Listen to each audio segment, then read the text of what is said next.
நாளிலும் இஸ்ரவேலே, நான் உன்னில் மகிமைப்படுவேன் என்கிற வசனத்தின் தலைப்பை வைத்து நம்ம தியானிக்க போகிறோம். ஏசாயா 49:3 வாசிங்க. இஸ்ரவேலே, நான் உன்னில் மகிமைப்படுவேன். முழு வசனத்தை நம்ம வாசிக்கலாம். ஏசாயா 49:3, the book of Isaiah chapter 49 verse 3. அவர் என்னை நோக்கி, நீ என் தாசன் இஸ்ரவேலே, நான் உன்னில் மகிமைப்படுவேன் என்றார். And he said to me, you are my servant Israel, in whom I will be glorified. இந்த செய்தியை நீங்கள் கவனமாக கேட்கணும். இந்த செய்தியினுடைய ஆதாரம் என்னன்னா, ஏசாயா 49:3 இஸ்ரவேலே, நான் உன்னில் மகிமைப்படுவேன்னு சொன்னார். ஏன் வாழ்க்கையில் ஆண்டவர் எப்படி மகிமைப்படுவார்? ஏன் சரீரத்தில் ஆண்டவர் எப்படி மகிமைப்படுவார்? எங்கள் வாழ்க்கையில் ஆண்டவர் எப்படி மகிமைப்படுவார்? அதைத்தான் நம்ம கவனிக்க போகிறோம். ஒரே ஒரு சின்ன பிப்ளிக்கல் பேக்ரவுண்டை உங்களுக்கு கொடுத்து ஆண்டவருடைய வார்த்தைக்குள்ளாக உங்களை கொண்டு செல்லுகிறேன். ஏசாயா 49 அதிகாரம், ஒரே விஷயம், அந்த வசனத்தை எல்லாரும் வாசிக்கலாம். அவர் என்னை நோக்கி, நீ என் தாசன் இஸ்ரவேலே, நான் உன்னில் மகிமைப்படுவேன் என்றார். இயேசுவானவர் இந்த பூமிக்கு வந்து மனுக்குலத்திற்காக தன்னை சிலுவையில் கொடுத்து அவர் அறையப்படணும், அவருடைய ஓட்டம் அப்படி தான் இருக்கணும்னு சொல்லி தீர்க்க தரிசனம். அதுதான் ஏசாயாவுடைய தீர்க்க தரிசனம் 49 அதிகாரத்தில். இந்த இடத்துல இஸ்ரவேலே, நான் உன்னில் மகிமைப்படுவேன், இஸ்ரவேல் ஜனங்களை குறிக்கிற மாதிரி இருந்தாலும் மேசியாவை குறிக்கிற வசனம் தான் இது. அப்போ பிதாவானவர் சொல்லுகிறார், நான் உன்னில் மகிமைப்படுவேன்ப்பா அப்படின்னு தீர்க்க தரிசனமாக சொல்லுகிறார். இது எப்போ நிறைவேறுதுன்னா, பல நூற்றாண்டுகள் கழித்து யோவான் 12 அதிகாரத்தில் பார்த்தீங்கன்னா, சிலுவைக்கு போவதற்கு முன்பாக அந்த குறுந்தோலை ஞாயிறு வருகிறது. அப்போ ஆண்டவர் என்ன செய்கிறார்? குறுந்தோலை அந்த பவனி வருகிறார். அந்த யோவான் 12 அதிகாரத்தில் அந்த சம்பவத்தை பார்க்கலாம். ஆண்டவர் அந்த பவனி வருகிற பொழுது சில கிரேக்கர்கள் அந்த இடத்துல இருக்கிறாங்க. அவங்க என்ன செய்கிறாங்க? பிலிப்புவினிடத்தில் போய் சொல்கிறாங்க, நாங்கள் இயேசுவை பார்க்கணும் அப்படின்னு. பிலிப்பிடத்தில் போய், இயேசு ஒருத்தர் இருக்காராமே, அவரை நான் பார்க்கணும் அப்படிங்கிறாங்க. பிலிப்பு போய் அந்திரேயா இடத்துல சொல்கிறான், கிரேக்கர்கள் இயேசுவை பார்க்கணுங்கிறாங்கன்னு. அப்போ அவங்க 2 பேரும் இயேசு இடத்துல போய் சொல்கிறாங்க, உங்களை கிரேக்கர்கள் பார்க்கணும்னு சொல்லி. இதுதான் யோவான் 12 அதிகாரத்தில் வருது. அந்த யோவான் 12 அதிகாரத்தில் 27 வசனம் பாருங்கள். ஏசப்பா சொல்லுகிறார், யோவான் 12:27. இந்த வசனம் சொல்லுகிறதுடைய பின்னணி என்னன்னா, இன்னும் ஒரு வாரத்தில் நான் சிலுவைக்கு போக போகிறேன். எதுக்காக நான் அந்த பூமிக்கு வந்தனோ அந்த காரியத்தை நிறைவேற்றும்படியாய் நான் சிலுவைக்கு போக போகிறேன். பிதாவானவர் என்னில மகிமைப்பட போகிறார். அந்த பின்னணியில் இந்த வசனத்தை வாசிக்கணும். எல்லாரும் வாசிங்க. 27. இப்பொழுது என் ஆத்துமா கலங்குகிறது, நான் என்ன சொல்லுவேன்? பிதாவே, இந்த வேளையினின்று என்னை ரட்சியும் என்று சொல்வேனா? ஆகிலும் இதற்காகவே இந்த வேளைக்கு வந்தேன். பாருங்க, அந்த ஆண்டவர் பிதாவானவர் என் வாழ்க்கையில் மகிமைப்படுற நேரம் வந்துருச்சு. சிலுவை பாடுகளுக்குள் கடந்து போகிறேன். அதை நினைச்சு அவர் சொல்லுவார், என் ஆத்துமா கலங்குகிறது, எனக்கு ரொம்ப கஷ்டமாக இருக்குது, நான் என்ன செய்வேன்? ஆனாலும் நான் என்ன செய்வேங்கிறாரு. மகன் கேட்ட உடனே பிதாவானவர் ஆன்சர் பண்ணுறார். 28 வசனத்தில், பிதாவே, உமது நாமத்தை மகிமைப்படுத்தும் என்றார். இயேசு சொல்கிறாரு, பிதாவே, உமது நாமத்தை மகிமைப்படுத்தும். அவங்களோட பேசிட்டு இருக்காரு. பிலிப்பு அந்திரேயாவோடு பேசிக்கொண்டிருக்கார். பேசிக்கொண்டிருக்கும்போது சொல்கிறாரு, பிதாவே, உங்கள் நாமத்தை மகிமைப்படுத்தும். உடனே வானத்திலிருந்து ஒரு சத்தம் வருகிறது, மகிமைப்படுத்தினேன், இன்னும் மகிமைப்படுத்துவேன் என்கிற சத்தம் வானத்திலிருந்து உண்டாயிற்று. ஸோ ஏசாயா 49:3 வசனத்தில் சொல்லப்பட்ட தீர்க்க தரிசனம், இஸ்ரவேலே, நான் உன்னில் மகிமைப்படுவேன்னு சொன்னப்பட்ட தீர்க்க தரிசனம் யோவான் புஸ்தகத்தில் நிறைவேறுகிறது. யோவான் 12 அதிகாரத்தில் திரும்பவும் சொல்லுகிறார், மகிமைப்படுத்தினேன், இன்னும் மகிமைப்படுத்துவேன். இது குறுந்தோலை ஞாயிறு முடிந்து ஒரு வாரம் முடிகிறது. ஆண்டவர் சிலுவைக்கு போகிற நேரம் வந்துருச்சு. தன்னுடைய சீஷர்களோடு ராபோஜன் இருக்கிறார். யூதாஸ் காரியோத்தர் இடத்துல அந்த ராபோஜன் கொடுத்து அவன் வாங்கிட்டு போகிறான். அவன் வாங்கிட்டு போனதுக்கப்புறம் தன்னுடைய சீஷர்களோடு ஒரு காரியத்தை சொல்லுகிறார். அதுதான் ஏசாயா 49:3 மகிமைப்படுகிற அனுபவம். எப்போ பிதாவானவர் சொன்னாரோ, இஸ்ரவேலே நான் உன்னில் மகிமைப்படுவேன், யோவான் 13 வெளிப்பட்டார். இந்த வசனத்தை நீங்கள் கவனமாக பார்க்கணும். யோவான் 13:31 வசனத்தை எல்லாரும் வாசிக்கணும். அவன் புறப்பட்டு போன பின்பு இயேசு, இப்பொழுது மனுஷகுமாரன் மகிமைப்படுகிறார், தேவனும் அவரில் மகிமைப்படுகிறார். ஹல்லேலூயா. அவர் சொல்றாரு, நான் இப்போ சிலுவைக்கு போக போறேன், எனக்கு நிர்ணயிக்கப்பட்ட இந்த போராட்டத்துக்குள்ளே போக போகிறேன். அது கஷ்டம்தான், சிலுவையில் போகிறது கஷ்டம்தான், ஆனால் நான் போக போகிறேன். பிதாவானவர் மகிமைப்பட போகிறார். ஸோ ஆண்டவர் எப்படி பிதாவை தன் வாழ்க்கையில் மகிமைப்படும்படியாக அலோவ் பண்ணினார். யோவான் 13:32 வசனம் பாருங்கள். ஒரு விசை வாசிங்க, அதை உங்களுக்கு நான் எக்ஸ்பிளைன் பண்ணுறேன், அப்போ தான் புரியும். இப்போ யோவான் 13:32, தேவன் அவரில் மகிமைப்பட்டிருந்தால் தேவன் அவரை தம்மில் மகிமைப்படுத்துவார், சீக்கிரமாய் அவரை மகிமைப்படுத்துவார். இது இந்த யோவான் 13:32 தான் இன்னைக்கு ஏன் வாழ்க்கையினுடைய அற்புதம். உங்கள் சரீரத்தில் அற்புதம் நடக்கணும், உங்கள் வாழ்க்கையில் அற்புதம் நடக்கணும், நீங்கள் எதிர்பார்க்கிற வேலையில் ஒரு பெரிய மகிமை வெளிப்படணும். ஆண்டவரே, இஸ்ரவேலே நான் உன்னில் மகிமைப்படுவேன்னு சொன்ன அந்த வாக்கு தத்துவம் உங்கள் லைஃப்பில் ரியாலிட்டியாக வரணும்னா யோவான் 13:32 நீங்கள் புரிஞ்சுக்கணும். a + b the whole squared is equal to என்ன ஃபார்முலா ஞாபகம் இருக்குது உங்களுக்கு? அந்த ஃபார்முலா தெரிஞ்சால் தான் அல்ஜீப்ராவை செய்ய முடியும். ஸோ யோவான் 13:32 நீங்கள் விளங்கி கொண்டீங்க, அது உங்கள் ஆவிக்குள்ளே போயிருச்சு. எங்கள் மனசில் எங்கள் நினைவில் திறக்கணும், அந்த கதவுகளை திறந்துருச்சுன்னு வைங்களேன், அதுக்கப்புறம் அற்புதம் தான். பாருங்கள், தேவன் அவரில் மகிமைப்பட்டிருந்தால், அதாவது இயேசுவானவருடைய சிலுவையில் அவர் சிலுவைக்கு சென்று சிலுவை பாடுகளுக்கு போகிற பொழுது பிதாவானவர் மகிமைப்படுகிறார். இப்போ நம்ம சொல்கிறோம் பாருங்க, கர்த்தருடைய நாம மகிமைக்காக இந்த சாட்சியை சொல்கிறேன், கர்த்தருடைய நாமத்துக்காக இந்த காரியத்தை செய்த, கர்த்தருடைய நாம மகிமைப்படும்படியா நான் இந்த உபத்திரவத்தில் கடந்து வந்தேன், சோதனையில் கடந்து வந்தேன், நிந்தனையில் கடந்து வந்தேன். தேவன் அவரில் மகிமைப்பட்டிருந்தால் இன்னைக்கு ஆண்டவர் உங்கள் வாழ்க்கையில் மகிமைப்பட்டு கொண்டிருக்கிறாரா? ஆண்டவரை ஏற்று முதல் வருஷத்தில் 2000வது ஆண்டு ஆண்டரை ஏற்றோம். அப்போ தீர்க்கதரிசனம் வந்தது, உங்களுக்கு டிசம்பரில் குழந்தை பிறக்கும் அப்படின்னு. ஏன்னா பிள்ளை இல்லாத காரணத்தினால மிகுந்த நெருக்கத்தின் மத்தியில், பிசாசின் பிடிகளுக்கு மத்தியில் இருந்த பொழுது தான் ஆண்டவர் விடுதலை ஆக்கினார். ஸோ பிப்ரவரியில் ஊரில் இருக்கு, நான் சொல்கிறது கோயம்புத்தூரில் இருக்கும் பொழுது அந்த தீர்க்கதரிசனம் வந்த உடனே நான் என்ன சொன்னேன், டிசம்பர் மாதத்தில் ஆண்டவர் குழந்தை கொடுக்க போகிறார். 2000 வந்தது இல்லை, 2001 இல்லை, 2002 இல்லை. ஆனால் 2003 ஆண்டவர் சொன்னபடி டிசம்பர் 2003 பிள்ளையை கர்த்தர் ஆசீர்வதித்தார். ஆமீன். ஆனால் தேவன் எங்களுடைய வாழ்க்கையில் மகிமைப்பட்டாரா இல்லையா? என்ன செய்யணுமோ நான் செய்ய வேண்டியதை அவரை மகிமைப்படுத்துறதை நான் மகிமைப்படுத்திட்டே இருக்கணும். ஒரு தேவ பிள்ளை ஆண்டவரை அறிந்து கொள்வது, ரட்சிப்பின் அனுபவம் என்பது என் குடும்பத்தில் என் நன்மையில் நான் நல்லா இருக்கணும் அப்படிங்கிறதுக்கு அதை கொடுப்பார். தேவனுடைய ராஜ்யத்தையும் அவருடைய நீதியும் முதலாவது தேடுங்கள், பிறகு இவைகளெல்லாம் உங்களுக்கு கூட கொடுக்கப்படும். ஆண்டவரை அறியாமல் இருக்கிறவங்க, புதுசாக இருக்கிறாங்க, அவருக்கு ஆண்டரே தெரியாது, அவங்கள கூப்பிட்டு சொல்லுகிறோம், உங்களுக்கு கர்த்தர் நன்மை செய்வார், காரியங்களை செய்வார். ஏன்னா ஆண்டரை தெரிய வைக்கிறோம். ஆனால் தெரிந்து உள்ள வருகிறோம், நான் உலகத்துக்கு மறிக்கிறேன், தேவனுக்காக எழுகிறேன், எழும்புகிறோம். எழுந்த பிறகு கர்த்தருடைய ராஜ்யத்தையும் ஒரு நீதியும் தேடுவேன், அப்பொழுதுதான் எல்லாம் கூட கொடுக்கப்படும். தேவன் அவரில் மகிமைப்பட்டிருந்தால் அவரை மகிமைப்படும்படியாய் அந்த ஆண்டவர் ஏற்றுக்கொண்ட பிறகு 2 வருஷம் 3 வருஷம் நிந்தை. அந்த நாட்களில் நான் இருந்த சபைக்குள்ள ஆண்டவர் அறியாத குடும்பத்திலிருந்து ஒருத்தர் வர்றாங்க. என்ன செய்யணும்? அவங்கள பலப்படுத்தி விசுவாசப்படுத்தணும். மூத்த விசுவாசிகள் 2 தலைமுறை கிறிஸ்துவர்கள் கேட்டாங்க, இவங்களுக்கு அற்புதமே நடக்கலை, இவ்வளவு நாள் இயேசுவை நம்பி வந்திருக்கிறாங்க. யார்? சபையில் இருக்கிற விசுவாசிகள், மூத்த விசுவாசிகள். அதையும் தாங்கிட்டு ஆண்டவர் செய்வார், ஆண்டவர் நன்மை செய்வார். இப்போ நான் பாருங்கள், இந்த மாதிரி சில சங்கடமான நேரத்தில் என்ன பண்ணுறோம், திடீர்னு நான் சர்வீஸுக்கு போகல, நான் பைபிளை வாசிக்கலன்ட்டு இருக்கிறோம். அந்த சங்கடத்தின் மத்தியில், அந்த போராட்டத்தின் மத்தியில் ஒரே ஒரு வெட்னஸ்டே பேருக்கு மட்டும்தான் நான் போகாமல் இருந்தேன். ஏன்னா ஒவ்வொரு மாதமும் ஏமாற்றம். ஆனாலும் அவரை மகிமைப்படுத்திட்டே இருந்தோம்.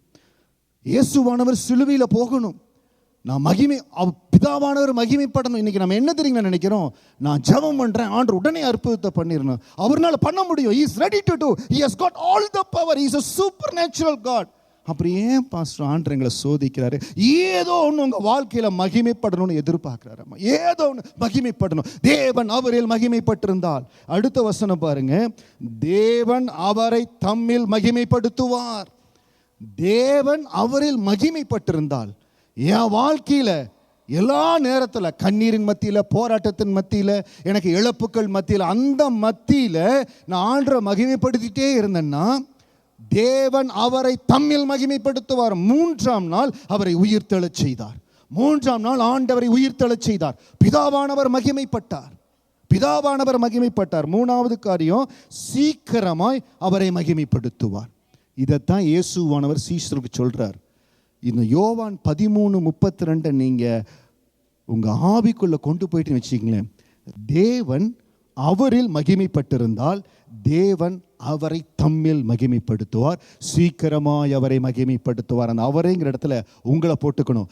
தேவன் சாலமோனுடைய வாழ்க்கையில் மகிமைப்பட்டிருந்தால் தேவன் சாலமோனை தம்மில் மகிமைப்படுத்துவார். சீக்கிரமாய் சாலமோனை மகிமைப்படுத்துவார். தேவன் ரகபோத்தில் மகிமைப்பட்டிருந்தால், தேவன் ரகபோத் ஊழியத்தில் மகிமைப்பட்டிருந்தால் தேவன் ரகபோத்தை தம்மில் மகிமைப்படுத்துவார். சீக்கிரமாய் ரகபோத்தை மகிமைப்படுத்துவார். ஹல்லேலூயா. அந்த இடத்துல நீங்கள் உங்களை போட்டுக்கணும். அந்த இடத்துல போட்டு, நான் ஆண்டவருக்கு மகிமையாக செய்து கொண்டிருக்கிறேன்னா, இந்த யோவான் 13:32 நீங்கள் தியானிக்கணும், வாசிக்கணும். தேவன் அவரில் மகிமைப்பட்டிருந்தால், என் வாழ்க்கையில் மகிமைப்பட்டு இருக்காரா? கொஞ்சம் போராட்டம் இருக்குது, இழப்புகள் இருக்குது, ஆனால் ஆண்டரை மகிமைப்படுத்திட்டு இருக்கிறேன். ஆண்டரை மகிமைப்படுத்துறதுக்கு என்ன காரணம்? ஆண்டருக்கு விருப்பமானதை செய்கிறேன், என்னால் முடிஞ்ச ஊழியத்தை செய்கிறேன், கர்த்தருடைய வேதத்தை வாசிக்கிறேன், அவரை நேசிக்கிறேன், அவரை உயர்த்திட்டே இருக்கிறேன். பாருங்க, ஆண்டவரை அறியாத குடும்பத்திலிருந்து வந்தோம், இந்த தேசத்துக்கு வந்து திரும்பி போன, மிகுந்த அவமானம், எத்தனையோ காரியங்கள். ஒரு நாள் கூட ஆண்டவரை விட்டு விலகினது கிடையாது. ஒரு நாள் கூட அவர் மகிமைப்பட்டுட்டே, நம்ம வாழ்க்கையில் மகிமைப்பட்டுட்டே இருக்கணும். சடுதியில் ஆண்டவர் அற்புதத்தை செய்வார். சடுதியில், நொட்டி பொழுதில் செய்வார். அடுத்ததில் பாருங்க, உங்கள் வாழ்க்கையில் வாசிங்க, உங்கள் வாழ்க்கையில் எல்லா சூழ்நிலையிலும் தேவனை மகிமைப்படுத்தும் காரியங்களை நீங்கள் செய்து கொண்டு வந்தால், நான் எல்லா நேரத்திலையும் ஆண்டரை மகிமைப்படுத்திட்டு, அதுதான் தேவன் அவரில் மகிமைப்பட்டிருந்தால். தேவன் அவரில் மகிமைப்பட்டிருந்தால், அந்த வசனத்துக்கு என்ன காரணம்னா, என்கிட்ட பைசா இருக்குது இல்லை, எனக்கு நல்ல சுகம் இருக்குது இல்லை, என்னை எல்லாரும் பார்த்து புகழ்றாங்க இல்லை, நான் அவரை மகிமைப்படுத்திட்டே இருக்கிறேன்னா, என்னுடைய காரியங்களுக்கு அவருக்கு மகிமையா இருக்குதா? ஆண்டு பார்க்குறாரு. தன்னிடத்துல நிறையா பணம் இருக்குது, அதில் கொஞ்சம் காசை போடுறாங்க இருக்குது. தன்னிடத்துல இல்லை, எல்லாவற்றையும் கொண்டு 2 காசு போட்டு விதவை ஆண்டவர் பார்த்தார். தேவன் அந்த தாயாரில் மகிமைப்பட்டார். தேவன் அந்த தாயாரை தம்மில் மகிமைப்படுத்தினார். சீக்கிரமாய் அவரை மகிமைப்படுத்தினார். ஹல்லேலூயா. இன்னைக்கு நம்ம பார்க்கணும்னா, சில வேளைகள் நம்ம என்ன தெரியுங்களா செய்கிறோம்? It's not an excuse. சில வேளைகள் நம்மளுக்கு தெரியறது இல்லை. யோவான் 13:32 ஆழம் தெரியறது இல்லை. தெரியாததுனால எனக்கு முடியல, எனக்கு மட்டும் இது முடிஞ்சா, எனக்கு மட்டும் அது நடந்தா, அப்படி சொல்றவங்க வருஷம் ஃபுல்லாக சொல்லிட்டே தான் இருப்பாங்க. இந்த சூழ்நிலையிலும் ஆண்டவருக்காக இதை செய்கிறேன், இந்த நேரத்திலையும் கர்த்தருக்காக இதை நான் செய்கிறேன். அதைத்தான் ஆண்டவர் பார்க்கிறார். தேவன் அவரில் மகிமைப்பட்டார், தேவன் அவரை தம்மில் மகிமைப்படுத்துவார், சீக்கிரமாய் மகிமைப்படுத்துவார். தேவன் தாமே என்ன செய்வார்? அப்படி மகிமைப்பட்ட என்ன செய்வார்? தேவன் தாமே தன்னுடைய மகிமைய வல்லமையை நம்ம வாழ்க்கையில விளங்க பண்ணுவார். அதுதான் தேவன் அவரை தம்மில் மகிமைப்படுத்துவார். ஹல்லேலூயா. சீக்கிரமாய் உங்களை மகிமைப்படுத்துவார், சீக்கிரமாய் உங்களை மகிமைப்படுத்துவார். அதனால இன்னைக்கு இந்த செய்தியினுடைய சாராம்சமே என்னன்னா, நான் இன்னைக்கு எந்த அளவுக்கு ஆண்டரை மகிமைப்படுத்தி கொண்டிருக்கிறேன், இன்னும் மகிமைப்படுத்த சடுதியில் அற்புதம் நடக்கும், சடுதியில் அற்புதம் நடக்கும். பிறவி குருடனை சந்தித்த ஒரு தேவ மகிமை. பிறவி குருடன், அவன் பிறவியிலேயே குருடன். இன்னைக்கு இந்த ஆராதனையில் சொல்கிறேன், இந்த வார்த்தையை கேட்க போகிற ஜனங்களுக்கு சொல்கிறேன், யோவான் 13:32 நீங்கள் ஆழமாய் தேவனுடைய வார்த்தையில் கொண்டு போனீங்கன்னா, you can receive the creative miracle. Hallelujah. Creative miracle நடக்கக்கூடிய வல்லமை ஆண்டுடைய கரத்திற்கு. அப்படி என்னன்னா, பிறவியிலேயே இல்லை. யோவான் 9வது அதிகாரத்தில் ஒரு பிறவி குருடனை பார்க்கிறோம். பரிதிமையை போல் அந்த குருடன் வந்து, ஏசப்பா எனக்கு கண்ணு கொடுங்கன்னு கேட்கல, பார்வை கொடுங்கன்னு கேட்கல. யோவான் 9வது அதிகாரம் 1வது வசனத்தில் வாசிக்கிறோம், அவர் அப்புறம் போகையில் பிறவி குருடனாகிய ஒரு மனுஷனை கண்டார். அங்க ஒரு குருடன் இருக்கிறான், பிறவி குருடன். அப்போ கூட போகிற சீஷர்கள் கேட்குறாங்க, இவன் குருடனாய் பிறந்தது இவன் செய்த பாவமா, இவங்க பெற்றோர் செய்த பாவமா? சில வேளை கேள்விகள் வரும், ஏன் இவனுக்கு இந்த ப்ராப்ளம், யார் செய்த பாவம்? அப்போ ஆண்டவர் சொல்கிறாரு, யார் செய்த பாவம் இல்லையா, ஆண்டவருடைய கிரியைகள் அவனில் நடபடியும்படியாய் அவன் அப்படி இருக்கிறான். இந்த உலகத்தில் நான் வெளிச்சமாக வந்திருக்கிறேன் அப்படின்னு ஆண்டவர் ஒரு உவமையை சொல்லிட்டு 6வது 7வது வசனத்தில் பாருங்கள். யோவான் 9:6-7, புக் ஆஃப் ஜான் சாப்டர் 9:6-7. இவைகளை சொல்லி அவர் தரையிலே துப்பி உமிழ்நீரினால் சேருண்டாக்கி அந்த சேற்றை குருடனுடைய கண்களின் மேல் பூசி, நீ போய் சீலோவாம் குளத்திலே கழுவு என்றார். சீலோவாம் என்பதற்கு அனுப்பப்பட்டவன் என்று அர்த்தமாம். அப்படியே அவன் போய் கழுவி பார்வை அடைந்தவனாய் திரும்பி வந்தான். இந்த யோவான் 9வது அதிகாரத்தில் தேவன் செய்த கிரியேட்டிவ் மிராக்கிள் இன்றைக்கும் நடத்த அவர் வல்லமையுள்ளவராக இருக்கிறார். Hallelujah. If you are receiving John 13:32 inside your spirit, தேவன் அவரில் மகிமைப்பட்டிருந்தால் தேவன் அவரை தம்மில் மகிமைப்படுத்துவார், சீக்கிரமாய் அவரை மகிமைப்படுத்துவார். அப்போ நான் ஆண்டவரை எவ்வளவு மகிமைப்படுத்திட்டு இருக்கிறேன். என் பலவீனங்கள் மத்தியில் இந்த பிறவி குருட என்னையா மகிமைப்படுத்தி இருக்க முடியும்? அவனுக்கு உலகமே தெரியல, பார்க்கவே முடியல, ஒன்றுமே பார்க்க முடியல, என்ன மகிமைப்படுத்திருக்க முடியும்? பாருங்க, யோவான் 13:32 இந்த வசனம் சாட்சி. ஆண்டவர் என்ன செய்கிறார், உமிழ் துட்டி சேற்றாக்கி கண்ணில் பூசி போய் கழுவுப்பாங்கிறாரு. கழுவுறா, அவனுக்கு பார்வை அடைஞ்சிருச்சு. பார்வை அடைஞ்சோட அங்கே இருக்கிறவங்கலாம் கேட்குறாங்க, இவன் தான் இங்கே உட்காந்துருந்தானா அப்படின்னு. ஆமாம், இவன் தான். சில பேர் சொல்கிறாங்க அவன் சாயலாக இருக்கிறாங்கிறாங்க. அதுக்கப்புறம் ஆண்டவரை எதிர்க்கிற ஆண்டவரை எதிர்க்கிற ஜனங்கள் வந்து கேட்குறாங்க, நீ எப்படி பார்வை அடைஞ்சு சொல்லு. அவனுடைய அம்மா அப்பா போய் கூப்பிட்டு வர்றாங்க. அம்மா அப்பா கூப்பிட்டு வந்து உங்கள் பையனான்னு கேட்குறாங்க. ஆமாம், என் பையன்தான், குருடனா தான் பிறந்தான், இவன் எப்படி பார்வை அடைஞ்சான்னு எனக்கு தெரியும், அவங்ககிட்டவே கேளுங்க. ஏன்னா ஆலயத்தில் அவங்கள புறம்பே தள்ளி வச்சுருவாங்க. அதனால் அவங்க பயந்து என்ன சொல்கிறாங்க, நீ அவங்ககிட்டவே கேளுங்க. அவனை கூப்பிட்டு, இங்கே வா, இங்கே சொல்லுங்கள், என்ன வேணும் உனக்கு? யார் பார்வை கொடுத்தாங்க? இயேசு பார்வை கொடுத்தார். எப்படி பார்வை கொடுத்தார்? அவர் சேற்ற பூசினார், போய் கழுவுனார், நான் கழுவுனேன்னு. உடனே அவன் நீ சொல்கிறது போய் உன்னை நம்ப மாட்டேன், நாங்கள் மோசேயினுடைய சீஷன், நீ போன்னு தள்ளி விடுறாங்க. அப்போ அவன் சொல்கிறான் பாருங்க, கிரியேட்டிவ் மிராக்கிள், அதாவது பிறவிலேயே அவன் குருடன். இன்றைக்கு ஏதோ ஒரு இடத்துல எனக்கு இந்த ஆசீர்வாதம் கிடைக்குமா கிடைக்காதா, இந்த நன்மை நடக்குமா நடக்காதா? ஒரு பிறவி குருடனுக்கு யோவான் 13:32 படி ஆண்டவர் ஒரு அற்புதத்தை செய்திருக்கிறார். அதற்கு அந்த பிறவி குருடன் என்ன செஞ்சான், அவன் விசுவாசத்தின் ஆழை என்ன இருந்தது, அவன் எப்படி கற்றுக்கொண்டான் பாருங்க. எல்லாம் பிடிச்சி தர்றாங்க, நீ போ, நாங்கள் மோசேயினுடைய சீஷன், நீ இந்த நாள் எங்கிருந்து வந்தால் தெரியாது போட்டு தள்ளி விடுறாங்க. அப்போ சொல்கிறான் பாருங்க, யோவான் 9வது அதிகாரம் 30வது வசனம். அதற்கு அந்த மனுஷன், அவரின் கண்களை திறந்ததும் அவர் எங்கே இருந்து வந்தவர் என்று நீங்கள் அறியாமல் இருக்கிறது ஆச்சரியமான காரியம். பாவிகளுக்கு தேவன் செவி கொடுக்கிறதில்லை என்று அறிந்திருக்கிறோம். ஒருவன் தேவ பக்தி உள்ளவனாயிருந்து அவருக்கு சித்தமானதை செய்தால் அவனுக்கு செவி கொடுப்பார். பிறவிக்குருடைய கண்களை ஒருவன் திறந்தார் என்று உலகம் உண்டானது முதல் கேள்விப்பட்டதில்லையே, அவர் தேவனிடத்தில் வராதிருந்தால் ஒன்றும் செய்ய மாட்டாரே என்றான். பிறவிக்குருடன், அந்த பிறவிக்குருடன் எப்படி அந்த கிரியேட்டிவ் மிராக்கிளை பெற்றுக்கொண்டான்? இன்னைக்கு ஆண்டவர் நம்ம ஒவ்வொருடைய வாழ்க்கையில மகிமைப்படுவார், நிச்சயம் மகிமைப்படுவார். ஆனால் ஒரே ஒரு காரியத்தை செய்கிறார், எல்லா சூழ்நிலையிலையும் உனக்கு கொடுத்திருக்கிற பலத்தில் நீ மகிமைப்படுத்துறியா? அவங்க நம்மளை பிடிச்சி தள்ளி விடுறாங்க, போடா நாங்கள் மோசேயின் சீஷன் யாரும் தள்ளி விடுறாங்க. அவன் சொல்கிறான், அவர் என் கண்களை திறந்ததும் அவர் எங்கே இருந்து வந்தது என்று நீங்கள் அறியாதுங்கிற ஆச்சரியமான காரியம். 31வது வசனம், பாவிகளுக்கு தேவன் செவி கொடுக்கறதில்லை என்று அறிந்திருக்கிறோம். சொல்கிறேன் பாருங்க, பாவிகளுக்கு தேவன் செவி கொடுக்கறதில்லை. ஒருவன் தேவ பக்தி உள்ளவனாக இருந்து அவருக்கு சித்தமானதை செய்தால் அவனுக்கு செவி கொடுப்பார். அப்படின்னா நான் பிறவி குருடன் தான், எனக்கு கண்ணு தெரியல தான், ஆனால் எங்கள் அம்மா அப்பா இயேசுவை பற்றி சொல்லியிருக்கிறாங்க, என் ஃப்ரெண்ட்ஸ் இயேசுவை பற்றி சொல்லியிருக்கிறாங்க. இயேசுவை பற்றி நான் கேள்விப்பட்ட உடனே, ஆண்டவரே நீங்கள் எல்லாவற்றையும் செய்ய வல்லமை உள்ளவர். அவன் யோவானின் நாட்கள், புதிய ஏற்பாட்டின் நாட்கள் இருக்கிறான். செங்கடலை பிளந்த வல்லமை உங்ககிட்ட இருக்கிறது, எரிகோவை தகர்த்த வல்லமை உங்ககிட்ட இருக்கிறது. அன்று நீங்கள் தான் எல்லாவற்றையும் உருவாக்கக்கூடியவர், அந்த உருவாக்குற வல்லமையும் உங்ககிட்ட இருக்கிறது. அந்த தேவ பக்தியோ அவருக்கு சித்தமானதை செய்தால் நீங்க எந்த இடத்துல, உலகத்தின் எந்த மூலையில எந்த இடத்துல இருக்கலாம், இந்த வார்த்தையை எங்கிருந்து வேணாலும் நீங்க கேட்டுக்கொண்டிருக்கலாம். ஆனால் தேவனுக்கு சித்தமானது நீங்க செய்து கொண்டிருந்தால் உங்களை தேடி உங்க அற்புதம் வரும். ஹல்லேலூயா.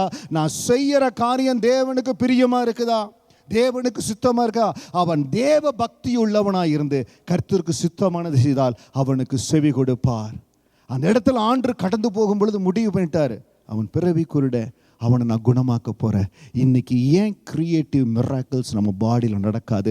நீங்கள் யோவான் 13:32 பிடிச்சு தேவன் அவரில் மகிமைப்பட்டிருந்தால் தேவன் அவரை தம்மில் மகிமைப்படுத்துவார், சீக்கிரமாய் அவரை மகிமைப்படுத்துவார். அந்த அவரேங்கிற இடத்துல உங்க பேரை போட்டுக்கங்க.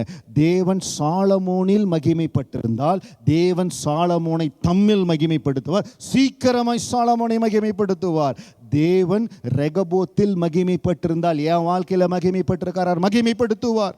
இன்னைக்கு நீங்க பார்க்கணும், என்னால முடிஞ்சா நான் செய்திருவோம் பாஸ்டர். அந்த ஸ்டெப்பை விட்டு கொஞ்சம் அடுத்த ஸ்டெப்பு வாங்க. எனக்கு இந்த போராட்டம் தான், இந்த நிலைமை தான் இருந்தாலும் என் தேவனுக்காக இந்த காரியத்தை செய்வேன், இருந்தாலும் என் தேவனுக்கு கொஞ்சம் ஒரு முயற்சி பண்ணி பாருங்களேன், என் தேவனுக்காக இதை செய்வேன், முயற்சி பண்ணி பாருங்க, உங்களை ஆண்டவர் மகிமைப்படுத்துவார். பிறவி குருடன், ரெண்டே காரியம் மனசில் வச்சுக்கோங்க. ஒருவன் தேவ பக்தி உள்ளவனாக இருந்து கர்த்தருக்கு சித்தமானதை செய்தால் தேவன் அவனுக்கு செவி கொடுப்பார். நீங்கள் எந்த இடத்துல, எந்த சூழ்நிலை, எந்த இடத்துல சரி, தேவ பக்தி இருக்குதா, கர்த்தருக்கு சித்தமானது செய்கிறீங்களா, கர்த்தர் உங்களுக்கு செவி கொடுப்பார். ஹல்லேலூயா. சாவின் விளிம்பில் இருந்த பொழுது பவுல் சாவின் விளிம்பில் இருக்கிறார். சாவின் விளிம்பில் இருக்கிற பவுலை சந்திக்கிறது தேவ மகிமை. அவருடைய வாழ்க்கை முடிய போகுது, இதுக்கப்புறம் வாழ்க்கையே இல்லை. என்ன செய்ய? அந்த தேவ மகிமை சந்தித்தது. நாங்கள் ஆண்டுக்குள்ள வருவதற்கு ஒரு சில மாதங்களுக்கு முன்பாய் என் மனைவி கடந்து போன பிரச்சனையில் அவங்க ஜீவன் போயிரும் அப்படின்னு நினச்சேன். ஏன்னா அப்படிப்பட்ட மிகுந்த போராட்டம். அந்த போராட்டத்தின் மத்தியில் கர்த்தர் ஜீவனை கொடுத்து ஆசீர்வதித்தார். அதற்காகத்தான் ஆண்டவரை பிடித்து கொண்ட உடனே உடம்பு பிடியாக அவரை பிடிச்சிட்டோம். ஆண்டரை தெரிந்து கொண்டது ரொம்ப ஏதோ ஃப்ரெண்ட்ஸ் கூட்டிகிட்டு போய் எவாஞ்சலிசம் மூலமாக ஆண்டரை சொன்னாங்க. அந்த வசனமனை தொட்டது அப்படி இல்லை. தத்ரூமாய் அவருடைய வல்லமை, அவருடைய மகிமை இடைப்பட்டு சத்ருவின் வல்லமையை முறித்ததை அனுபவித்திருக்கிறேன், பார்த்துருக்கிறேன். அதனால் அப்படிப்பட்ட ஒரு தேவனை சந்திக்க, அந்த தேவனை தொழுது கொள்ள ஆண்டு வாய்ப்பு கொடுத்தாரேன்னு சொல்லி தான் முழுமையாய் தேவனுக்கு அர்ப்பணித்தோம். பவுல் அப்படித்தான் அர்ப்பணித்து தேவனுக்காய் ஓடிக்கொண்டிருக்கிற பொழுது மக்கதோனியா பட்டணத்துக்கு நீ போகணும்னு சொல்லி ஆண்டவர் அந்த மகனுக்கு ஒரு சீஷன் மூலமாய் கனவுல வந்து சொல்லி மக்கதோனியா பட்டணத்துக்கு போறார். அந்த இடத்துல ஊழியத்தின் வாசல் திறந்திருக்கிறது. அந்த இடத்துல குறி சொல்லுகிற ஆவியுடைய ஒரு மகள் இருக்கிறாள். அந்த மகளை பார்த்து அவள் அடிக்கடி டிஸ்டர்ப் பண்றனால பவுல் கடிந்து கொள்ளுகிறார். அந்த குறி சொல்லுகிற ஆவியை கடிந்து கொள்ளுகிறார். அந்த குறி சொல் ஆவி போயிருது. உடனே அங்கே இருக்கிறவங்களுக்கெல்லாம் ரொம்ப கஷ்டமாயிருது. அவளை வைத்து சம்பாதித்து கொண்டிருந்த கஷ்டமாயிருது. உடனே என்ன பண்றாங்க, அந்த கோபமெல்லாம் பவுலின் மேலே போகிறது. எப்பெல்லாம் தேவனுடைய அழைப்பு பெரிதா இருக்குதோ, எப்பெல்லாம் கர்த்தர் உயர்த்தும்படியாக நினைக்கிறாரோ அந்த இடத்துலலாம் எதிர்ப்பு வரும். சோர்ந்து போயிடாதீங்க. ஆமீன். அந்த இடத்துல எல்லாம் எதிர்ப்பு வரும். தயவு செய்து நீங்கள் சோர்ந்து போயிடாதீங்க. வேலையில் கர்த்தர் சித்தத்தை செய்கிறேன், தேவனுக்காய் செய்கிறேன், அவர் நாம மகிமைப்பட்டு கொண்டே இருக்குது, ஏதோ இடத்துல எதிர்ப்பு வரும். பவுலுக்கு எதிர்ப்பு வருகிறது. காரணமே இல்லாமல் பவுலை அடிக்கிறாங்க. அடித்து பாருங்க. இந்த குறிப்பு வந்து அப்போஸ்தலர் 16:32 வரைக்கும் குறிப்பு. ஆனால் வசனம் 25, நடுராத்திரியிலே பவுலும் சீலாவும் ஜெபம் பண்ணி தேவனை துதித்து பாடினார்கள். காவலில் வைக்கப்பட்டவர்கள் அதை கேட்டு கொண்டிருந்தார்கள். என்ன நடக்கிறது? அவங்கள அடித்து கட்டி தொழுமரத்தில் காலை மாட்டி வச்சு இது பண்ணுறாங்க. இதுதான் பாருங்க, என் சூழ்நிலையில் எனக்கு ஜெபம் பண்ண முடியல, எனக்கு இருக்கிற சூழ்நிலையில் நான் ஆண்டவருக்கு இன்னும் வைராக்கியமாக எழும்ப முடியல, எனக்கு இருக்கிற சூழ்நிலை இது மட்டும் மாறட்டுமே, இது மட்டுமே மாறட்டுமே வச்சுக்கோங்க. அது ஒரு தடையாக வச்சுட்டிங்கன்னா ஒரே வருடத்தில் இல்லை 2 வருடத்தில் நீங்கள் பெற்றுக்கொள்ள வேண்டிய அற்புதம் 15 வருஷம் ஆகலாம், 20 வருஷம் ஆகலாம். என்ன நடந்தாலும் இந்த நிலையிலையும் நான் தேவனுக்காய் எழும்ப போகிறேன். என்ன ஜீவனே போனாலும் அவரை துதித்து அவருடைய கரத்தில் கொடுக்க போகிறேன். அப்படி தேவனுக்காய் மகிமைப்பட்டு பாருங்க. தேவன் அவரில் மகிமைப்பட்டிருந்தால் தேவன் அவரை தம்மில் மகிமைப்படுத்துவார், சீக்கிரமாய் அவரை மகிமைப்படுத்துவார். ஹல்லேலூயா. மகிமைப்பட்டுட்டே இருக்கணும். அடித்து போட்டுட்டாங்க, தொழுமரத்தில் கட்டி வச்சுட்டாங்க, நான் என்ன பண்ண முடியும்? நடுராத்திரியிலே பவுலும் சீலாவும் ஜெபம் பண்ணி தேவனை துதித்து பாடினார்கள். எப்படி துதித்து பாட முடியும்? என்னை அடிச்சு போட்டுட்டாங்க, காரணமே இல்லாமல் அடிச்சு போட்டுட்டாங்க. இன்னைக்கு சில வேளைகளை காரணம் இல்லாத நிந்தைகளுக்கு பாதையில் கடந்து போகிறோம். அதையவே நினைச்சு நிந்தையவே நினைச்சு ஐயோ இப்படி ஆயிடுச்சு, ஐயா இல்லை, தேவன் மகிமைப்படும்படியா ஏதோ காரியத்தில் அனுப்பிச்சிருக்கார். நான் கர்த்தரை துதிக்கிறேன். நான் இருப்பது சிறைச்சாலையா இருந்தாலும் துதிக்க பழகிற ஆவி நமக்குள் இருந்தால் சடுதியில் அற்புதம் நடக்கும். சடுதியில் அற்புதம் நடக்கும். ஆண்டு பார்க்கிறார். பவுல் என்ன செய்ய போறார்? அடிச்சுட்டாங்க, கட்டி போட்டாங்க. பவுலும் சீலாவும் ஜெபிக்கிறாங்க. 26வது வசனம், சடுதியிலே சிறைச்சாலையின் அஸ்திபாரங்கள் அசையும்படியாக பூமி மிகவும் அதிர்ந்தது. உடனே கதவுகள் எல்லாம் திறந்தது, எல்லாருடைய கட்டுகளும் கலன்று போயிட்டு சடுதியிலே அற்புதம் நடக்கும். எப்போன்னா தேவன் அவரில் மகிமைப்பட்டிருந்தால் தேவன் அவரை தம்மில் மகிமைப்படுத்துவார். சீக்கிரமாய் அவரை மகிமைப்படுத்துவார். மகிமைப்படுத்துகிறோமா? இன்னைக்கு சூழ்நிலையை பார்த்துட்டு சிச்சுவேஷனை வச்சுட்டு எனக்கு இந்த சிச்சுவேஷனில் கஷ்டம், இதில் முடியல அதில் முடியல. தேவ மகிமை நம்ம மேலே கடந்து வர்றக்கு எவ்வளவு ஃபாஸ்ட்டாக வரணும்னா நம்ம ஃபாஸ்ட்டாக அவரை மகிமைப்படுத்தணும். நான் தேவனை வேகமாக மகிமைப்படுத்துகிறேன், அந்த மகிமை மடன்னு வந்து உங்களை உயர்த்திடும். நான் தேவனுடைய மகிமையை எடுத்துக்கொள்ள ரொம்ப டைம் எடுக்கிறேன், ரொம்ப டிலே ஆகும். அவர் பவுல் என்ன செய்கிறார்? அவர் உயர்த்துகிறார். சடுதியிலே சிறைச்சாலையின் அஸ்திபாரங்கள் அசைகிறது. இன்னைக்கு இந்த ஒரே ஒரு காரியத்தை மனசில் வச்சு எந்த இடத்துல ஒரு மாற்றம் உங்கள் சரீரத்தில், குடும்பத்தில், வேலை இடத்துல, எந்த இடத்துல ஒரு மாற்றம் வரும், அந்த மாற்றத்தை கொண்டு வர்றது உங்கள் கையில் தான் இருக்குது. என்ன பாஸ்டர் நீங்கள் இப்படி சொல்லிட்டீங்க? எல்லாமே என் கையில் தான், நம்ம கையில் தான் இருக்குது. தேவனுடைய வசனத்தை அதை அப்ளை பண்ணுறது நம்ம கையில் தான் இருக்குது. இஸ்ரவேலே நான் உன்னில் மகிமைப்படுவேன் ஏசாயா 49:3 சொன்னார். யோவான் 12வது அதிகாரம் 27வது வசனத்தில் ஆண்டு 28வது வசனத்தில் ஆண்டு சொல்லுகிறார், பிதாவே நீங்க மகிமைப்படணும். உடனே ஆண்டு பதில் கொடுக்குறாரு, மகிமைப்படுத்தினேன், இன்னும் மகிமைப்படுத்தினேன்னு. இன்னைக்கு இந்த வேலையில் ஒரு பிரேக் த்ரூ வரவே மாட்டேங்குது. ஆண்டவர் நான் என்ன செய்ய? சடுதியில் ஆண்டவர் கொண்டு வருவார். கர்த்தரை மகிமைப்படுத்தி கொண்டே இருங்க. என் வேலையில் அற்புதம் நடக்க போகிறதுக்காய் ஸ்தோத்திரம். கர்த்தர் வாசலை திறக்க போகிறதுக்காய் ஸ்தோத்திரம். மாற்றங்கள் உருவாவதற்காய் ஸ்தோத்திரம் சொல்லி ஆண்டரை மகிமைப்படுத்தி கொண்டே இருங்க. என் சரீரத்தில் அற்புதம் நடக்கிறதுக்காய் நன்றி. பிறவி குருடனுடைய வாழ்க்கையில் அற்புதம் செய்த அதே இயேசு கிறிஸ்து இன்றைக்கும் ஜீவனுள்ளவராக இருக்கிறார். அவர் தான் நான் ஆராதிச்சுட்டு இருக்கிறேன், அவர் தான் வேதத்தில் வாசிச்சுட்டு இருக்கிறேன். அவர் எனக்கு அற்புதம் செய்ய வல்லவர். அந்த கிரியேட்டிவ் மிராக்கிளுக்காக ஜெபம் பண்ணுங்க. இது இல்லை தான், ஆனால் ஆண்டர் எனக்கு செய்ய முடியும். எப்படி முடியும்? ஒருவன் தேவ பக்தி உள்ளவனாக இருந்து கர்த்தருக்கு சுத்தமானதை செய்தால் கர்த்தர் அவனுக்கு செவி கொடுப்பார்னு வேதம் சொல்லுகிறது. அதை அனுபவிச்சிருக்கிறாங்க, நான் அனுபவிக்க போறேன். என்னில் ஆண்டவர் மகிமைப்பட போறார். ஹல்லேலூயா. இன்னொன்று, ஆண்டருக்கு ரொம்ப பிரியமா இருந்துட்டீங்கன்னா உங்களுக்காக ஸ்பெஷலா காரியங்கள் ஆண்டவர் செய்வார். ஹல்லேலூயா. ஆண்டர் ரொம்ப பிரியமா இருக்கணும். ஆண்டர்கிட்ட ரொம்ப பிரியமா, ரொம்ப ஸ்பெஷலா, உண்மையான அன்பு, true love between me and God, உண்மையா இருந்துட்டா அவர் மகிமைப்படுத்துவார். இந்த தேசத்துக்கு வந்து, ஊரில் சொந்த ப்ராப்பர்ட்டி இல்லை, அந்த நேரத்தில் இந்த தேசத்துக்கு வந்து ஆண்டவர் முதல் ஒரு ப்ராப்பர்ட்டி வீட்டை கொடுத்தார். 2005 or 6 அந்த ரேஞ்சில் கொடுத்தார். அந்த ப்ராப்பர்ட்டிக்காக நாங்கள் ஆண்டுடைய பாதத்தில் பிரதிஷ்டை செய்து ஜெபம் பண்ணும் பொழுது, சாட்சி சொல்லுகிற பொழுது ஆவியானுடைய நடத்துதல் சொன்னேன், ஆண்டவரே இந்த இடத்த கொடுத்துருக்கிறீங்க, நாட்கள் வரும் உங்களுக்கு தேவையாக இருந்தால் இந்த வீட்டை கூட ஆண்டருக்காக கொடுப்பேன்னு சொல்லி சாட்சி கொடுத்தேன். ஆண்டர் பார்த்தார். அதற்கு பிறகு படிப்படியாக ஆசீர்வாதத்தினுடைய ரகசியத்தை பார்த்துக்குங்க. நான் கர்த்தருடைய ராஜ்யத்தையும் நீதியும் முதலாவது தேடினால் பிறகு இவைகளெல்லாம் உங்களுக்கு கூட கொடுக்கப்படும். ஆண்டவர் கொடுத்து கொண்டே இருப்பார். படிப்படியாக ஒரு சில வீடுகளை ஆசீர்வதித்தார். அதில் ஒரு வீடு வந்த பொழுது அதை தேவனுடைய ஊழியத்திற்கென்று அப்படியே கொடுத்தோம். அப்போ ஆண்டவர் பார்க்குறாரு, நீ என்னையை மகிமைப்படுத்திட்டே இருந்தீங்கன்னா நான் உன்னையை மகிமைப்படுத்துவேன். அப்போ தான் நான் அந்த 2005 சாட்சியை நான் 2006 சாட்சியை நான் மறக்கிறதே இல்லை. அன்றைக்கு ஒரு ஆவியானுடைய நடத்துதலில் தேவ கரத்தில் ஒப்பு கொடுத்து ஆண்டர் நினைவு வச்சுருக்கார். இன்றைக்கி ஆண்டருக்கு ஏதாவது ஸ்பெஷலாக பண்ணுங்க. யோவான் என்ன செஞ்சார்னா, ஆண்டுடைய மார்பில் சாஞ்சிருந்தார். 12 சீஷர்கள் இருந்தாங்க. அந்த 12 வந்து பேதுரு, யோவான், இன்னொரு 3 சீஷர்கள் கூட இருந்தாங்க. அதில் யோவான் ஆண்டுடைய மார்பில் சாஞ்சிருந்தார். அப்போ எவ்வளோ க்ளோஸாக இருந்திருப்பார் பாருங்க. அந்த மாதிரி க்ளோஸாக இருக்க வாஞ்சிக்கணும்.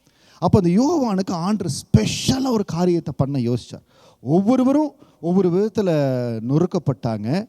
யோவானை பத்துமுத்தீவுக்கு கொண்டு போனாங்க. பத்துமுத்தீவில் கொண்டு போய் தனியாக போட்டாங்க. ஆள் நடமாட்டமே இல்லை, நீ அங்கே கடந்து சாகு அப்படின்னு போட்டாங்க. அவனும் அங்கே பத்துமுத்தீவில் போடுறதுக்கு முன்னால் என்ன அப்படியே வேகுது கொப்பரை, அந்த கொப்பரையில் கொண்டு போட்டாங்க. அவர் சாகவே இல்லை. இனிய சாகவே மாட்டேங்கிறான் அப்படின்னு சொல்லி பத்மதீவில் போட்டாங்க. அந்த பத்மதீவில் ஆண்டவர் சந்தித்தார். இன்னைக்கு ஏதோ ஒரு வகையில் நான் நிராகரிக்கப்பட்டிருக்கிறேன். உலகத்தின் மூலமாய், குடும்பத்தின் மூலமாய், நண்பர்கள் மூலமாய் நிராகரிக்கப்பட்டிருக்கிற, இவன் கதை முடிஞ்சது, இவன் ஒன்றும் இல்லை அப்படின்னு போட்டிருக்காங்களா? பத்மதீவில் சந்தித்தவர் உங்களை சந்திக்க வல்லமை உள்ளவராக இருக்கிற. ஹல்லேலூயா. மகிமையாக சந்திச்சாருங்க. ஆண்டவர் மகிமையாக சந்திச்சார். அதை தான் நான் வெளிப்படுத்தினல் 1ஆம் அதிகாரம் வசனம் 9 to 11 வரை வாசிக்கிறோம். என்னோட கூட வாசிங்க. The book of Revelation chapter 1 verse 9 to 11. உங்கள் சகோதரனும் இயேசு கிறிஸ்துவின் நிமித்தம் வருகிற உபத்திரவத்துக்கும் அவருடைய ராஜ்யத்திற்கும் அவருடைய பொறுமைக்கும் உங்கள் உடன் பங்காளியமாக இருக்கிற யோவானாகிய நான் தேவ வசனத்தின் நிமித்தமும் இயேசு கிறிஸ்துவை பற்றிய சாட்சி நிமித்தமும் பத்மு என்னும் தீவிலே இருந்தேன். கர்த்தருடைய நாளில் ஆவிக்குள்ளானேன். அப்பொழுது எனக்கு பின்னாலே எக்கால சத்தம் போன்ற பெரிதான ஒரு சத்தத்தை கேட்டேன். அது, நான் ஆல்பாவும் ஒமேகாவும் முந்தினவரும் பிந்தினவருமாய் இருக்கிறேன். நீ காண்கிறதை ஒரு புஸ்தகத்தில் எழுதி ஆசியாவில் இருக்கிற எபேசு, சிமிர்னா, பெர்கேமே, தியத்ரா, சர்தை, பிலதெல்பியா, லவோதிகா என்னும் பட்டணங்களை 7 சபைகளுக்கும் அனுப்பு என்று விளம்பினது. ஹல்லேலூயா. யோவானுக்கு ஆண்டவர் கொடுத்த ஒரு பெரிய மகிமை. யோவானுடைய வாழ்க்கையில் ஆண்டவர் மகிமைப்பட்டு கொண்டே இருக்கிறார். தேவன் அவரில் மகிமைப்பட்டால் தேவன் அவரை தம்மில் மகிமைப்படுத்துவார். சீக்கிரமாய் அவரை மகிமைப்படுத்துவார். யோவான் என்ன செய்கிறார்? எல்லா நேரத்திலையும் நான் ஆண்டரை விட்டு கொடுக்க மாட்டேன், ஆண்டரை மறுதளிக்க மாட்டேன், நான் ஆண்டருக்காக நிற்பேன், ஆண்டருக்காக செய்வேன். என்னைக்கு தேவனுக்காய் நிற்க வேண்டும் என்கிற அந்த வைராக்கியம், அந்த வேகம், அந்த அபிஷேகம் உங்களுக்குள் பெருகுகிறதோ பரலோகம் உங்களுக்காய் ஆயத்தமாயிரும். ஹல்லேலூயா. ரிமா காரஷா. அப்போ பரலோகம் ஆயத்தமாயிரும். என் மகனுக்காக, என் மகளுக்காக நான் இறங்கணும். அடிக்கப்பட்டு நொறுக்கப்பட்டு இதோடு பவுலுடைய கதை முடிஞ்சுதுன்னு சொல்லி பிசாசு நினைச்சிருப்பான். ஒரு சில இடத்துல பவுல் அடிக்கப்பட்டு அவன் இறந்தான் என்று அவனை இழுத்து கொண்டே போட்டிருக்கிறாங்க. நீங்கள் அப்போஸ்தலர் நடபடிகளை வாசிக்கலாம். சீஷர்கள் சூழ்ந்து நின்று ஜெபித்தார்கள், கர்த்தர் அவனை எழுப்பினார்னு இருக்குது. இன்னைக்கு ஏதோ இடத்துல முடிஞ்சு போச்சு, உங்கள் கேரியர் முடிஞ்சு போச்சு, உங்களுடைய ஃபியூச்சர் முடிஞ்சு போச்சு அப்படின்னு உலகம் சொல்லியிருக்கலாம். கர்த்தர் மீண்டும் எழுப்பி மகிமையாய் எடுத்த வல்லமை உள்ளவர். ஹல்லேலூயா. யாருமே கண்டுக்கல. பத்மதீவில் கொண்டு போய் நீ கெட, நீ சாகுன்னு போட்டாங்க. அந்த இடத்துல தான் ஆண்டவருடைய 2ஆம் வருகையை குறித்தும் 7 சபைகளுக்குரிய தீர்க்கதரிசனத்தை ஆண்டவர் கொடுத்தார்.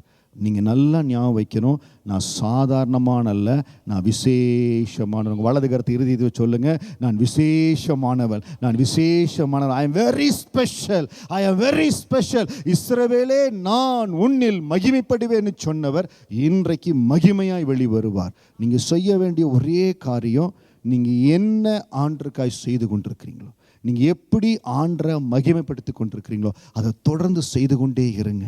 தேவனை துதித்து கொண்டே இருங்க. சில போராட்டங்கள், சில இழப்புகள், அன்று இதெல்லாம் திரும்ப எனக்கு கிடைச்சிருமா, மகிமைப்படுத்தி கொண்டே இருங்க.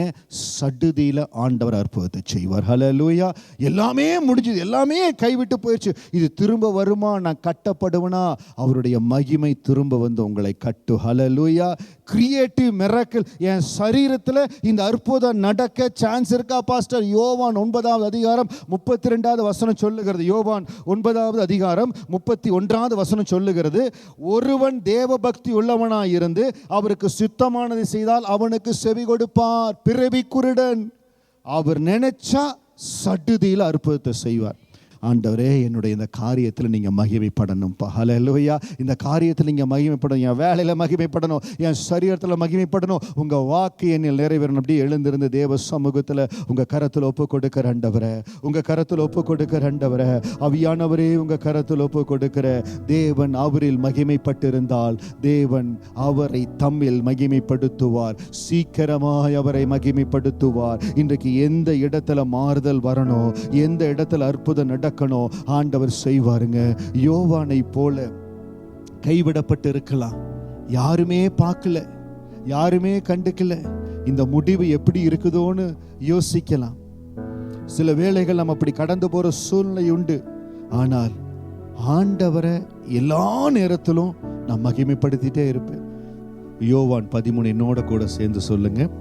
தேவன் அவரில் மகிமைப்பட்டிருந்தால் தேவன் அவரை தம்மில் மகிமைப்படுத்துவார், சீக்கிரமாய் அவரை மகிமைப்படுத்துவார். ஒரே ஒரு விசை, தேவன் அவரில் மகிமைப்பட்டிருந்தால் தேவன் அவரை தம்மில் மகிமைப்படுத்துவார், சீக்கிரமாய் அவரை மகிமைப்படுத்துவார்.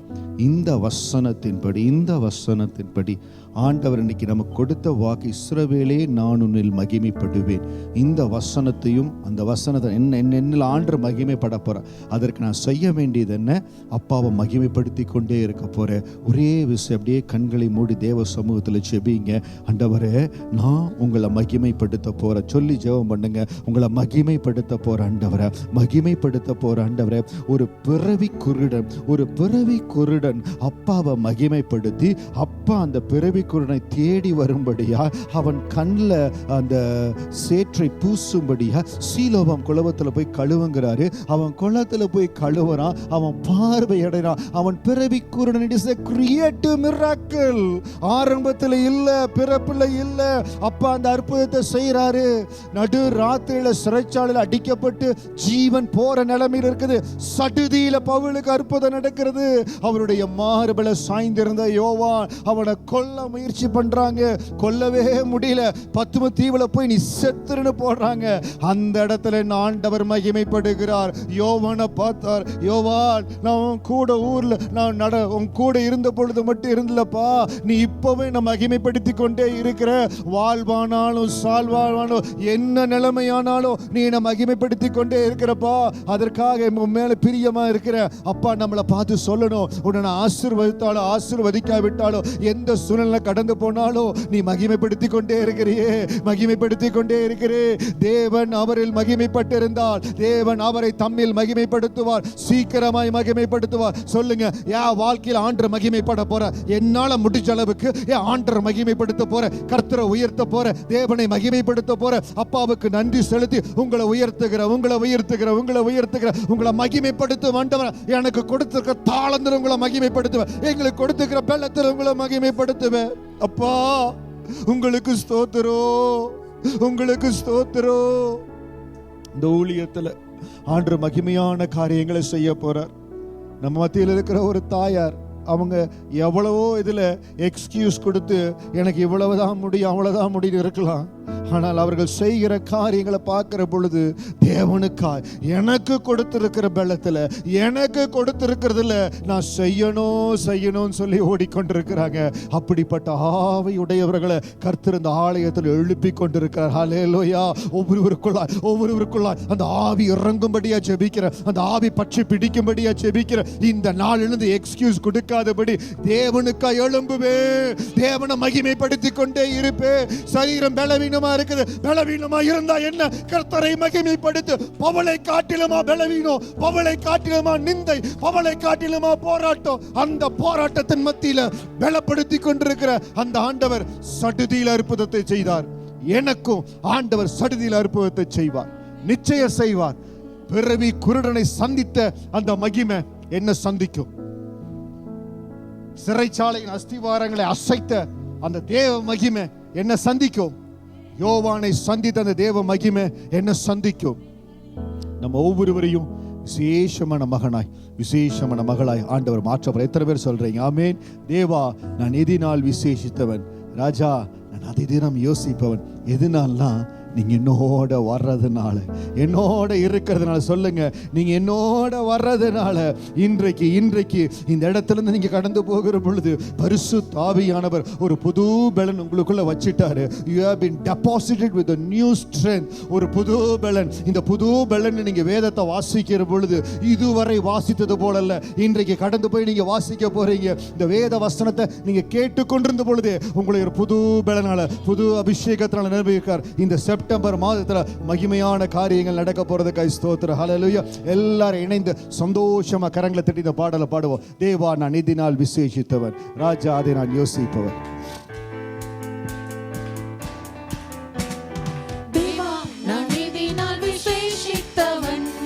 ராஜா நான் அதை தினம் யோசிப்பவன். தேவா நான் எதினால் விசேஷித்தவன். ராஜா நான் அதை தினம் யோசிப்பவள். எதினால் இது எதினால் நீர் என்னோடு வருவதினால். எதினால் இது எதினால் நீர் என்னோடு இருப்பதினால். மேகஸ்தம்பம் மேலிருந்து பாதுகாக்குது, பாதை காட்ட பகலெல்லாம் கூட செல்லுது. மேகஸ்தம்பம் மேலிருந்து பாதுகாக்குது, பாதை காட்ட பகலெல்லாம் கூட செல்லுது. அன்பான தேவன் என்னோடு வருவார், அது போதும் என் வாழ்வில். அவரும் கூட வருவாருங்க. அன்பான தேவன் என்னோடு வருவார், அது போதும் என் வாழ்விலே. தேவா நான் எதினால் விசேஷித்தவன். ராஜா நான் அதை தினம் யோசிப்பவன். தேவா நான் எதினால் விசேஷித்தவன். ராஜா நான் அதை தினம் யோசிப்பவள். எதினால் இது எதினால் நீர் என்னோடு வருவதினால். எதினால் இது எதினால் நீர் என்னோடு இருப்பதினால். தாகம் கொண்ட தேவ ஜனம் வானம் பாக்குது, ஆவல் கொண்ட கண்மலையும் கூட செல்லுது. தாகம் கொண்ட தேவ ஜனம் வானம் பாக்குது, ஆவல் கொண்ட கண்மலையும் கூட செல்லுது. என் ஏக்கமெல்லாம் என் தேவன் தீர்ப்பார், சந்தோஷம் நான் காணுவேன். என் ஏக்கமெல்லாம் என் தேவன் தீர்ப்பார், சந்தோஷம் நான் காணுவேன். தேவா நான் எதினால் விசேஷித்தவன். ராஜா நான் அதை தினம் யோசிப்பவன். தேவா நான் எதினால் விசேஷித்தவள். ராஜா நான் அதை தினம் யோசிப்பவள். எதினால் இது எதினால் நீர் என்னோடு வருவதினால். எதினால் இது எதினால் நீர் என்னோடு இருப்பதினால். எதினால் எதினால் இது எதினால் நீர் என்னோடு வருவதினால். எதினால் இது எதினால் நீர் என்னோடு இருப்பதினால். கரங்களை தட்டி அப்பாவுக்கு நன்றி செலுத்துவோம். ஸ்தோத்திர ஆண்டவரே, ஸ்தோத்திர ஆண்டவரே, ஸ்தோத்திர ஆண்டவரே. ரீகா பாரா ஹரா லகா ராபோ ஹோரோ ஷிகா ராகா ராலா ரீலி மரா லகா ராலா ஹரா லஹோரி ஷாகா ராபரா. பலப்படுத்துங்க, பலப்படுத்துங்க. ஒவ்வொருவரையும் நீங்க பலப்படுத்துவதற்காய் ஸ்தோத்திரம். யோவான் 13:32 தேவன் அவரில் மகிமைப்பட்டிருந்தால் தேவன் அவரை தம்மில் மகிமைப்படுத்துவார், சீக்கிரமாய் அவரை மகிமைப்படுத்துவார். கர்த்தாவே உங்களுக்கு கோடி கோடி கோடான கோடி ஸ்தோத்திரம். பிதாவானவரே, இயேசுவானவரை நீங்க எப்படி மகிமைப்படுத்தினீங்களோ அதுபோல் எங்கள் ஒவ்வொருவருடைய வாழ்க்கையிலையும் உங்கள் மகிமை வெளிப்படும்படியா இஸ்ரவேலே நான் உன்னில் மகிமைப்படுவேன்னு சொன்னபடி உங்கள் கரம் நீட்டப்படும்படியா ஜெபிக்கிற ஆண்டவரே. உங்கள் கரம் நீட்டப்படும்படியா ஜெபிக்கிற. உங்கள் வலது கரம் பராக்கரம் செய்யும் கரமாச்சு ஆண்டவரே. எவரையும் மேன்மைப்படுத்தும் பலப்படுத்தும் உம்முடைய கரத்தினால் ஆகும் ஆண்டவரே. உம்முடைய கரம் ஒவ்வொருவரையும் தொடும்படியா ஜெபிக்கிற. ஒவ்வொருவருடைய உச்சம் தலைமுதல் உள்ளம் கால் வரை தெய்வீக அபிஷேகம், தெய்வீக வல்லமை இவர்களை நிரப்புவதாக நிரப்புவதாக. இவர்கள் சிந்தனை மண்டலங்கள் யோவான் 13:32 வசனத்தின்படி மாறுதல்கள் உருவாவதாக. இவர்கள் ஆவிக்குரிய வாழ்க்கையில அடுத்த நிலைகளுக்கு கடந்து வருவார்களாக. அபிஷேகத்தின் வல்லமை பெருகுவதாக, அபிஷேகத்தின் வல்லமை பெருகுவதாக. தேவனை மகிமைப்படுத்துவதற்கு தேவ பாதத்தில் ஜெபிக்கணும், தேவனுடைய வசனத்தை வாசிக்கணும். தங்களால் தங்கள் பலத்தினால் முடிஞ்சதை தேவனுக்கென்று ஊழியம் செய்து ஆத்தும ஆதாயம் செய்யும்படியாய், ஆத்தும ஆதாயம் செய்யும்படியாய் ப்ராஜெக்ட் 100 மூலமாய் ரெகபோத் ஊழியத்தை நாங்க எல்லாம் இணைந்து கட்டும்படியாய் கர்த்தர் எங்களுக்கு அனுக்கிரகம் பண்ணுவீராக, அனுக்கிரகம் பண்ணுவீராக. உம்முடைய ஊழியத்தை கட்ட கட்ட ஒவ்வொரு குடும்பத்திலும், ஒவ்வொரு சரீரத்திலும், ஒவ்வொருடைய வேலையிலையும் அற்புதங்களும் அடையாளங்களும் நடக்கும்படியா ஜெபிக்கிறேன். ஆசீர்வதிங்க, உங்க திருக்கரத்தில் ஒப்பு கொடுக்கிறோம். ஒவ்வொருவரையும் ஆசீர்வதிங்க, பலப்படுத்துங்க. இயேசுவின் நாமத்தில் ஜெபிக்கிறோம் நல்ல பிதாவே, ஆமென்.